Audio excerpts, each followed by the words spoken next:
Директор урынбасары һөҗүмче, тарих һәм инглиз теле укытучылары сакта тора, физкультура эше туп кертә.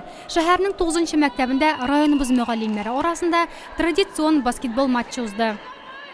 Biz укытучыларны җитди һөнәр иясе дип әйтәләр, ләкин без спортта да үзебезне сынатмыйбыз.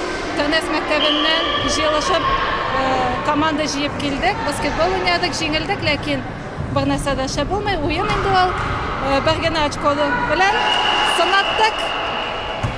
Уен кызыклы. Әмир Гарифуллин Чулпан мәктәбеннән килгән. Физкультура укытучысы буларак, аңа карата җаваплылык аеруча зур.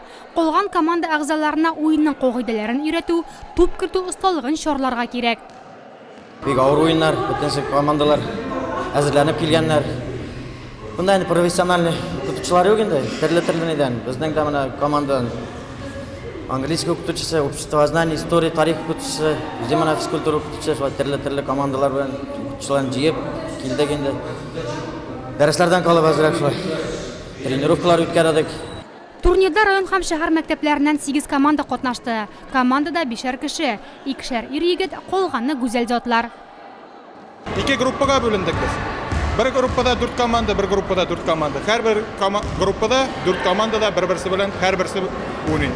Җиңгән командага 2 очко бирелә, җиңелгән командага 1 очко. Аннан соң 2 группа бергә очраша. Теге группадан беренче урын алган, бу группадан беренче урын алган командалар финалда беренче, икенче урынга уйныйлар.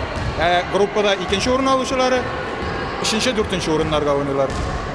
Уен нәтиҗәләре буенча 3-нче урында шәһәрнең 9-нчы мәктәбе, 2-нче урында 1-нче мәктәп, абсолют лидер булып 2-нче мәктәп танылды.